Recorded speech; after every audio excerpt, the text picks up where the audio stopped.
তো সন্ধ্যার ঠিক আগ মুহূর্তে আমরা এরকম সংবাদ পাই যে আমাদের লবণচড়া থানাধীন ৮০ বিঘা যে আমাদের কালভার্ট, এখানে একটা শুটিং ইনসিডেন্টে একজন লোক নিহত হয়েছে। তো সাথে সাথে আমরা থানার টিম এখানে চলে আসছি।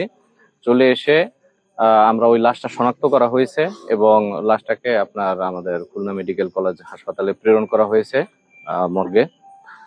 তারপরে আমরা যখন অভিযান পরিচালনা শুরু করি আমরা থানার টিম, তখন আবার আমরা জানতে পারি যে ওই ঘটনাস্থল থেকে আপনার 250-300 গজ দূরে আর একটা লাশ পড়ে আছে। তো সাথে সাথে আমরা ঘটনাস্থলে এসেছি। এসে আমরা এখানে একটা গুলির খোসা পেয়েছি এবং লাশটাকে এখানে একজন বীর মুক্তিযোদ্ধা ওনার বাড়ির একদম চিপায়, যেখানে আসলে ঢোকাটাও কঠিন, ওখানে একটা আমরা ডেড বডি পেয়েছি। তো আমাদের সিআইডি টিম অলরেডি এখানে চলে আসছে তারা। আর এই ঘটনার সাথে কে বা কারা জড়িত আছে এখানে আমরা থানার টিম, আমাদের ডিবির টিম এবং র্যাবের একটা টিম আসছে। আমরা যৌথ অভিযান পরিচালনা করব। আশা করি এই ঘটনার পিছনের কারণ কি এবং কারা জড়িত তাদেরকেও আমরা গ্রেফতার করতে সমর্থ হব।